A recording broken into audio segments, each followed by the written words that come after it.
안녕하세요. 조영기의 통일 꿈틀입니다.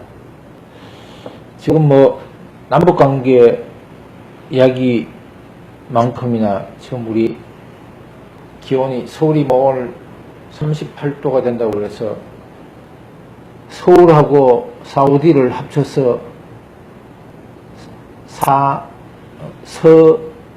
서우디라고 이야기합니다.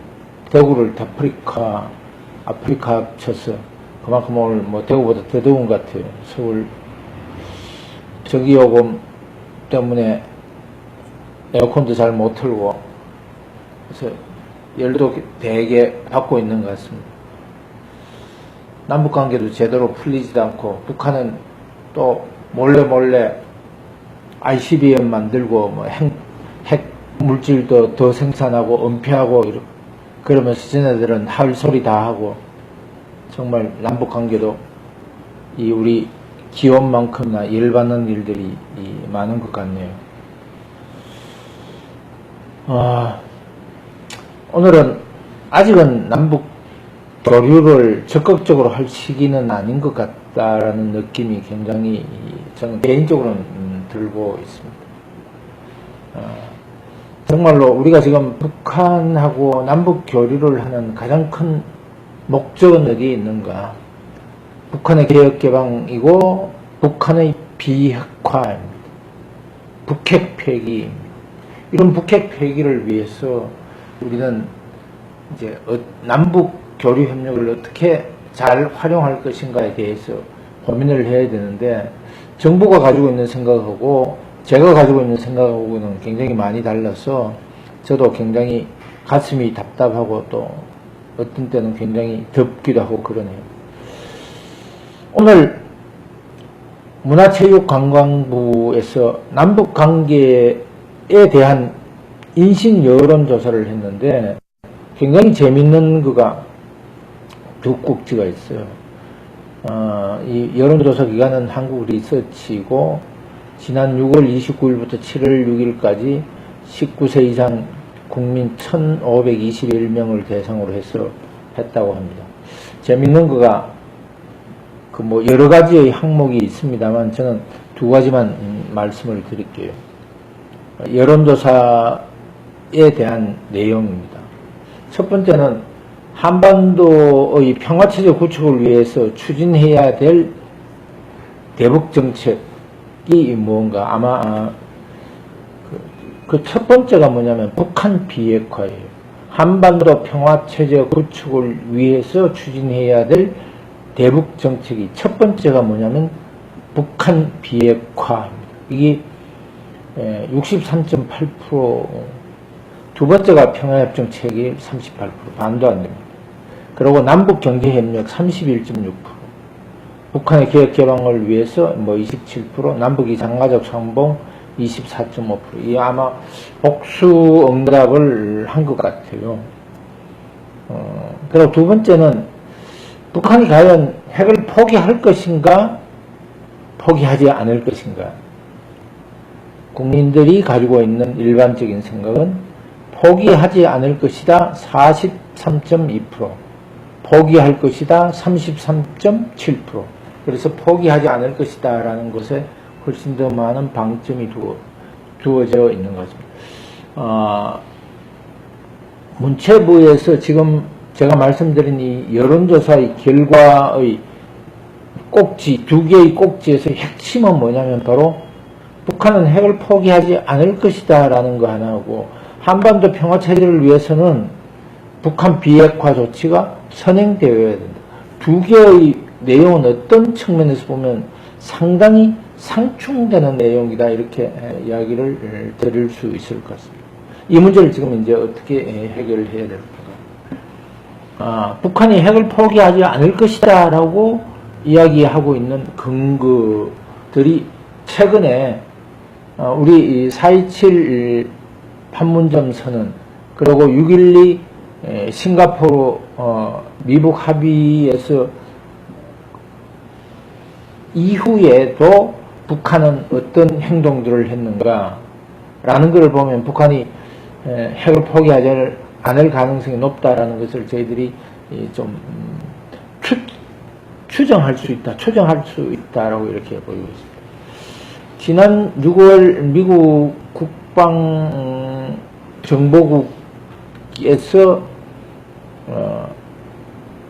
평양 인근의 강선지구라고 있는데, 이 아마 이 강선지구에서 농축 우라늄을 농축하고 있는 것 같아요. 이 농축 우라늄이 강선지구에서 강선에서 하는 이 농축 우라늄의 양이 얼마가 되는가. 우리가 잘 알고 있는 평안북도 영변에 있는 거에 한 2배 정도 된다고 그래요. 또 하나, 미국 사람들이 트럼프 대통령이 지금 가장 심혈을 기울인 것 중에 하나가, 지금 이제 11월 중간선거 때문에 심혈을 기울인 것 중에 하나가 대륙간 탄도 미사일인데, 어제 워싱턴 포스트에서 이런 보도가 나왔네요. 평양 인근에 산음동 미사일 종합 연구단지가 있는 모양이에요. 우리로 치면 뭐 한국의 이 대덕과학단지 같은 게 있죠. 여기에서 액체 연료를 쓰는 ICBM을 만드는 거가 지금 포착이 됐다. 여기서 만든 산음동 미사일 종합 연구단지에서 만든 미사일은 지난 11월 29일 날 발사한 화성 15형을 만드는 곳이다. 그래서 여기서 ICBM을 지금 2개 만들어서 쏘았습니다. 쏘아 올렸습니다. 이거는 지금 미국 동부 해안까지 갈 수 있는 거리이고요. 이런 측면에서 봤을 때 북한은 싱가포르 합의 이후에도 남북 합의는 북한이 지금 저 마음대로 하려고 지금 그러고 있으니까, 김정은이가 지 마음대로 하려고 그러고 있으니까 그렇다 손 치더라도 그 이후에도 신형 미사일을 제조하고 있는 것은 확실하게 보인다. 이 사실을 미국 사람들도 굉장히 예의주시하고 있는 것 같아요. 근데 여러분, 여기서 좀 중요한 거는, 제가 지난번에도 말씀드렸지만 북한이 핵탄두 10개 가지고 있으나 100개 가지고 있으나 사실은 저는 별 차이가 없다고 보여져요. 둘 다 핵 보유 국가이니까. 10개 있어도 핵 보유 국가고 100개 있어도 핵 보유 국가. 이거 가지고 한국을 지금 위협하고 협박해도 별다른 그거는 없는 것 같아요. 그런데 북한이 지금 조금 핵을 가지고 있다라는 거가, 이제 우리는 공식적으로는 선언하지 않아도 사실적으로 북한이 지금 핵 보유국이라는 걸 거의 인정하고 있는 상태다. 그래서 오늘 노동신문에서 이런 제목의 글로, 무엇이 남북관계, 무엇이, 노동신문에 실린 글이니까, 무엇이 북남관계의 새로운 여정을 가로막는가라는 개인 필명의 글이 게재가 됐는데, 핵심은 이런 것 같아요. 한국 정부가 대북 제재, 국제사회의 유엔의 대북 제재에 지금 협력하고 있는 움직임에 대해서 북한이 굉장히 강한 불만을 가지고 있는 것 같다. 그래서 한국 정부는 미국의 대북 제재 움직임에 동조하지 말라, 이런 글을 썼습니다. 그리고 지난 20일에도 노동신문에서 문재인 대통령이 싱가포르에서 한 연설 중에서 이제 운전자론을 굉장히 거칠게 비판을 했습니다만, 또다시 한국 정부를 상대로 해서 이런 비난의 글을, 불만을 터뜨리고 있습니다. 핵심은 판문점 선언에 따라서 노동신문이 가지고 있는 주 내용은, 판문점 선언에 따라서 남북관계를 좀 파격적으로 개선해보자. 그런데 왜 미국하고 유엔의 눈치를 보는가라는 거인 것 같습니다. 재밌는 거는 북한이 지금 이것도 주장을 했어요. 개성공단 폐쇄, 금강산 관광 중단은 지난 정부 시절에 이명박 정부 또는 박근혜 정부 시절에 했던 건데, 그때 너네들이 이거 하는 거, 중단하는 거에 대해서 얼마나 많이 비판하고 그랬느냐. 그런데 지금은 외세 편성해서 지금 이런 거를 중단하고 있다. 라는 거가 하나 이거예요. 또 하나는 미국의 그 유엔 제재 때문에 우리가 사실은 남북 관계를 개선하는데 또는 물자를 지원하는데 굉장히 이 어려움이 있습니다. 이런 어려움에 대한 구체적인 사실을 적시한 거가 어떤 거냐면 군 통신선 연결하는데 들어가는 물자, 뭐 케이블 같은 거 이런 거겠죠, 그죠? 철도 도로 연결하는데 뭐 아스팔트 들어가고 이 철강제 들어가는 거 이런 거에 대해서도 대북 제재에 봉착돼서 지금 잘 되고 있지 않다. 그래서 남조선 당국이 스스로 오랏줄을 만들고 있다라고 북한이 주장하고 있는 것 같아요. 똑같이 오늘 또 북한의 그 대외 선전 매체인 우리 민족끼리라는 인터넷 사이트가 있는데 여기서도 구태여연한 제재 압박 노름에 매달린다면 물과 불이 내용이 이런 거예요. 물과 불이 어울릴 수 없듯이 제재와 대화가 병행될 수 있다고 생각하는 것 자체가 어불성설이다. 여기서 이제 나온 거가 아마 최근에 북한산 석탄이 러시아로 가서 러시아에서 지금 한국으로 들어와서 두 개의 업체, 두 개의 은행이 지금 금융기관이 관여가 되어 있는 것 같아요. 뭐 어디라고는 지금까지는 밝혀지진 않았지만 우리 정부 당국은 아마 알고 있을 것 같아요. 이런 두 개의 기관하고 두 개의 기업하고 두 개의 금융기관이 지금 관련이 되어 있는데 미국이 지금 세컨더리 보이콧 한다고 그러니까 한국이 지금 납작 엎드렸다. 그러니까 이거 보고 지금 북한이 황당하게 놀아대고 있다라고 이제 비난을 하고 있습니다. 이런 사실은 대북 제재 유엔 국제사회의 대북 제재가 있기 때문에 우리가 금강산 관광도 재개하지 못하고 개성공단도 재가동하지 못하고 또 이 뭐 철도도로 뭐 이 통신선 연결하는 데도 상당히 장애를 가지고 있습니다. 그래서 이걸 지금 잘 풀어야 되겠다. 그래서 금년에 지금 우리가 국제사회로부터 시작해서 대북 제재를 유예 조치를 받은 것들이 있어요. 요 유예 조치를 받은 거가 지금까지 7차례나 된다고 그럽니다. 뭐 사람 들어오는 거, 뭐 또 비행 고려항공 지금 오는 거 뭐 이런 것들 동계올림픽 때문에 그렇다. 그래서 저는 이거는 뭐 조금 이해를 하는 측면입니다만 이 자체도 사실은 우리가 우리 스스로 제재의 구조적 허점을 만들어준다. 작은 구멍이 나중에 큰 구멍이 될 수 있다라는 측면에서는 저는 안 좋은 것이다라고 이렇게 보여요. 제가 지금 조금 전에 말씀드린 것처럼 남북관계에서 이런 대북 제재 때문에 남북관계, 남북 교류가 지금 제대로 잘 되고 있지 않다. 그러니까 이제 한국 정부에서 지금 한국 정부의 조치를 보면 상당히 북한하고 짜고 치는 것 같은 느낌을 받는 행보들이 지금 보이고 있어요.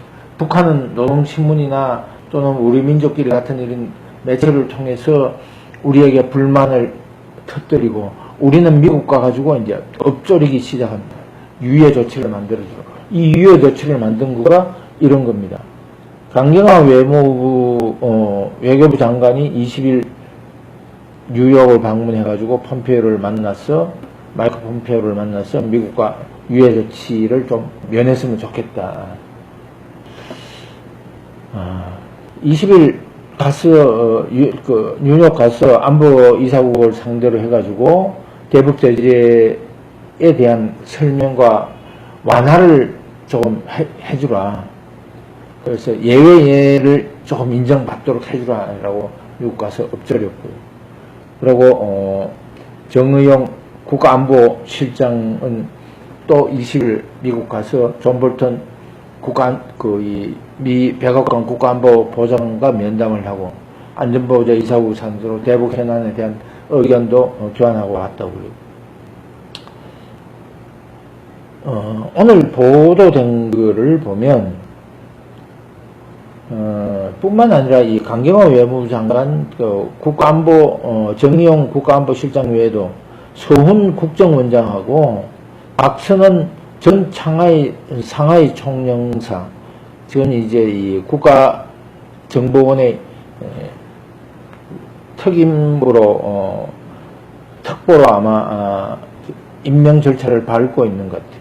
이 사람들이 30일 미국 가가지고 미 중앙정보국, 우리 보통 CIA라고 그러잖아요. CIA, 헤스펠 CIA 국장과 만나가지고 한반도 정보를 다루는 이제 이런 관계들과 만나서 그 판문점 선언, 한반도와 관련된 정보를 고급 정보를 아마 교환을 한 것 같아요.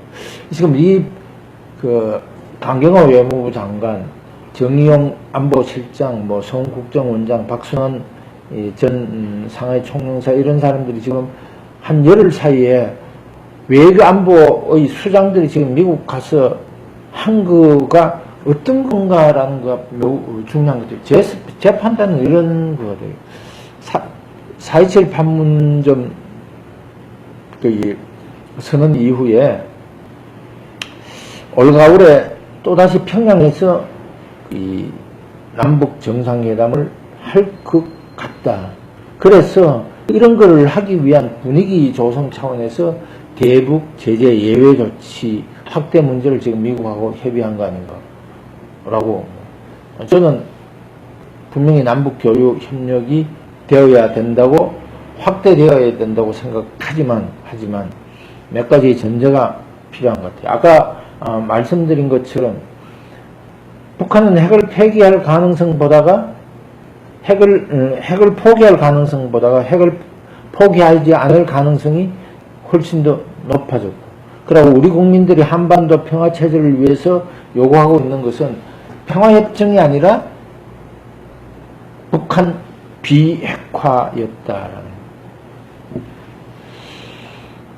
이런 측면을 고려했을 때 우리가 지금 가지고 있는 행보가 이게 정상적인 행보인가에 대해서 조금 고민을 해볼 필요가 있는 것 같고요. 그리고 지금 북한이 남북 교류 협력 또는 금강산 관광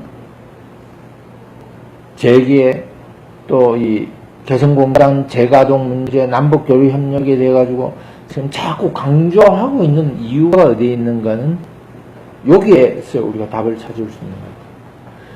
지난해 북한의 경제 성장률이 마이너스 3.5%, 대외 교역도 15% 줄어들었고요. 수출은 약 한 37% 정도.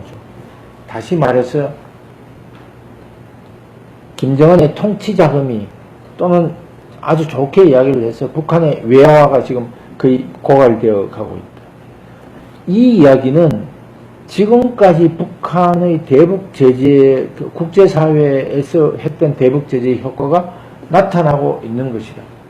다시 말씀을 드리면 경제 성장률이 낮아지고 수출이 낮아진다라는 것은 북한 경제에서 가장 나빴던 최악의 시기가 언제냐면 1990년대 중반의 소위 말하는 고난의 행군이에요.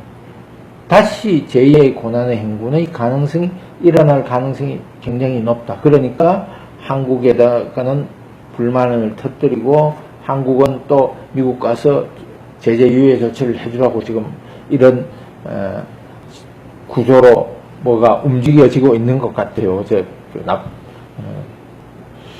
그런데 우리가 여기서 북한의 경제가 이렇게 제2의 고난의 행군의 직전까지 갔다라는 것은 제가 조금 전에 말씀드린 것처럼 대북 제재의 효과가 나타났다. 이 대북 제재의 효과를 어떻게 북핵 폐기의 과정으로 연결해 시켜줄 수 있는가가 아마 관건인 것 같아요.